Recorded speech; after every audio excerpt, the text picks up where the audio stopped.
Do you want cheesy, creamy, delicious potatoes in the crock pot? Let's make it easy.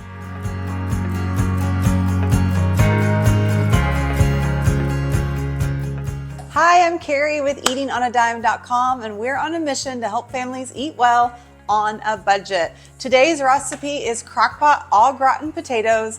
I love it because it frees up the oven. Now this is perfect for holidays, any holiday. Instead of making delicious au gratin potatoes and throw them in the oven, you can actually slow cook them. That means you can enjoy them year round. Hot outside, cold outside, you're having a crowd of people, or it's just a Tuesday, you can enjoy delicious au gratin potatoes in the slow cooker. Now this month we're doing Crocktober, and that means we're sharing a crockpot recipe every single day for you. Now we actually have a Crocktober digital cookbook that is marked down at a huge discount. So we have that linked for you as well, and you want to grab that if you haven't grabbed it yet. We also have a free email series too, where we will send you a crockpot recipe, and I have that linked as well. Okay, now it's time to get cooking.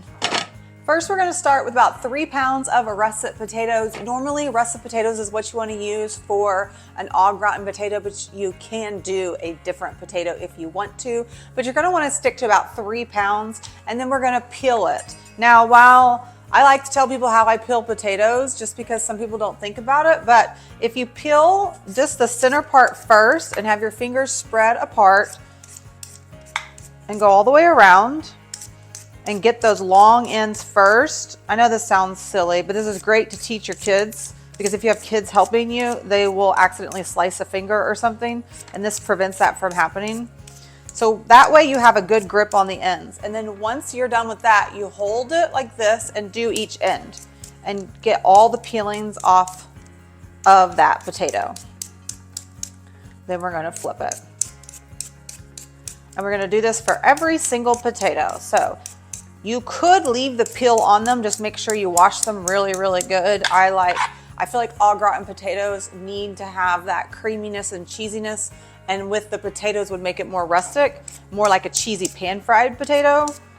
Doesn't mean it won't be good, it's just not my preference. Also, I wanted to talk about my crock pot. We actually have a post of the best slow cookers and best multi-cookers, and we're gonna link that below as well for you guys. But you can always just go to Google and type in best slow cookers eating on a dime, and it'll pull up our favorites. Now any crock pot will work for this recipe. I am just using my fancy one. That's a 5-in-1. It's the green pan. I love it, but any crock pot will work for this recipe. I got everything cleaned up and all my potatoes are peeled, and now we're going to slice them. You're gonna need a big sturdy knife, and I sharpened it before we started, and we're just going to cut them about 1/8 of an inch thick. But honestly, you do you. Any size will work, really. It's just the thinner they are, the faster they'll cook. The thicker they are, the slower they'll cook. But it's gonna taste delicious either way. If you have a mandolin slicer, highly recommend you bust that out. Mine broke and I just need to replace it, or that's what I would be using today, because it's so much easier. And, oh, sorry, that's my old puppy trying to say hi to me. Okay, so we're gonna get all these sliced up, and remember, a mandolin slicer would work nice. And the thickness don't have to be exact, but the more exact you are, the better it is. You know, like, because they'll cook evenly. Nothing's worse than having au gratin potatoes and one bite is perfect and then the next bite is chunky. When you get to the edge, just flip your hand over. That way you can cut this nicely without risking cutting a finger off. But you want your slices to all be in the rings, because that's what it makes it really pretty. And see, this one's still pretty thick, so I'm gonna cut it again. There we go. But see, you want them to be all nice and thin and pretty. I got them all done, so we're gonna put these in a bowl and set them aside, because we've got to shred some cheese and make a roux, so that way we can combine everything in the slow cooker. The first thing we need is cheddar cheese. We did a sharp cheddar cheese, but you could do a mild if you'd like to. I prefer the sharp cheddar because you get more of that punch of flavor. We need 1.5 cups of shredded cheese. Now, highly recommend you do not use pre-shredded. Go ahead and buy a block and then shred it yourself. It just takes a few minutes, and It tastes so much better. Now, if you do the pre-shredded, that's when you're gonna find out that you have the stringy cheese instead of it nice and melted perfectly together. I just have like a glass measuring. I'm just gonna scoop this in to measure it to make sure we get enough cheese. I've got all the cheese grated and measured, and now we're gonna head to the stovetop to make a quick roux. Over a medium heat, we're gonna heat up a saucepan. We're gonna add a 1/4 cup of butter and begin to let it melt. Once the butter's melted, go ahead and we're gonna add a 1/4 cup of flour and whisk to combine and allow it to combine and cook a little bit. Now, when I say cook a little bit, you want it to get pretty bubbly, but you don't wanna burn that butter. And what that's doing is it's gonna create this roux that's gonna thicken up our cheese sauce, but it's not gonna taste like flour because we cooked it a little bit with that butter. Next, we're gonna add 2 cups of milk. Then we need to add our seasonings. We have salt and pepper, and a 1/2 teaspoon of garlic powder and onion powder. Now remember, you can get the full recipe at eatingonadime.com, or you can grab the full recipe in the link in the description, so you don't have to write down these ingredients because we have them all for you. We're gonna whisk this together and let it heat up. We're going to let this heat up for 2 to 3 minutes to let it thicken, and you're gonna wanna whisk irregularly. So continuously, I like to give it a little bit of break to allow it to thicken and then come back, but stay right by the pot so that way you don't over thicken it or burn it. Okay, you'll know that it's nice and thick. I'm gonna let it just go a little bit longer, but it's gonna start looking like white gravy. Okay, so see how it's slowly getting thicker. And then once it's thick enough for the white gravy, this is actually probably thick enough to add the cheese. We're gonna remove it from the heat. Let's just slide this over.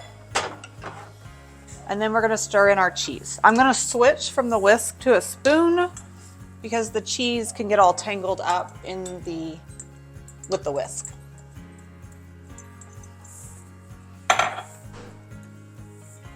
And then we're gonna stir it together and get all that cheese nice and melted. Now it's time to assemble. We have our potatoes sliced and our cheese sauce ready to go.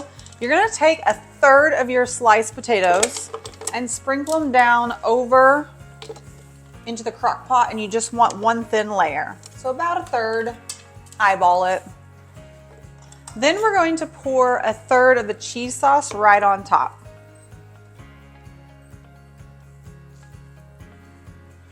Get those edges off. Make sure you've spread it around those potatoes, getting a nice layer. Then we're gonna take the rest of the potatoes and do 1/2 of those. It's another 1/3, and do another layer, and then pour 1/2 of the remaining cheese on top. So we're just doing 3 layers, and we wanna layer them so we get a cheese with, sorry, my puppy. So we get cheese with every bite.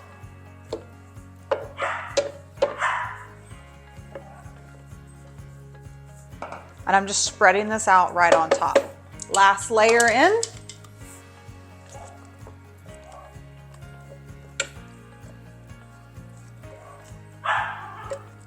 You can hear my sweet little puppy. She doesn't mess around. And then we're gonna add our last layer of the cheese. I'm excited about this. Now, this might seem like a little bit more work, but you want to go this and do the roux. We've tried it with just like shredded cheese and milk poured in there, and it's not the same. If you want it to be an amazing au gratin potatoes, you want to do this roux. So just follow the recipe as is and you're gonna love it. Like, you're gonna be shocked that potatoes can be this delicious just in a crock pot. Now we're just gonna add a couple pieces of paper towel on top and then add the lid. Now the reason we're doing that is because a crock pot creates moisture, and what this will do will soak up some of the moisture so that we can get a little bit crispier edge on top. Now we're gonna cook this on high for 3 to 5 hours, but we're gonna take the lid off in the last 30 minutes. So I will see you in a few hours. Okay, it's ready. These things smell so good. Now, the only thing we gotta do is we're gonna take the lid off and take this off and let it cook for about 30 minutes. Now, you don't have to if your potatoes look really good, but if you notice that they're a little liquidy, That's what you're gonna do to help evaporate some of that extra liquid. Now these help a lot.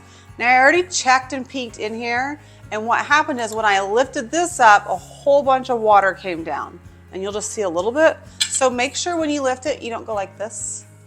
You go like this, and the water will come off, and then remove the paper towels. Ooh, she looks so pretty. Then we're gonna let this set for about 30 minutes and let any excess evaporate.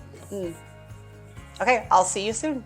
Okay, it's ready to eat. Oh my goodness. Okay, it looks so good. Top it with some salt and pepper if you need it. That's how easy these are to make. This isn't a hard dish, guys. The hardest part is waiting not to eat it. I just spilled some on my shirt. That's really good. More bites. If you like today's recipe, will you please like this video, drop a comment below, and then don't forget to subscribe because we're doing crockpot recipes all month long. Can't stop eating. Can't stop, won't stop.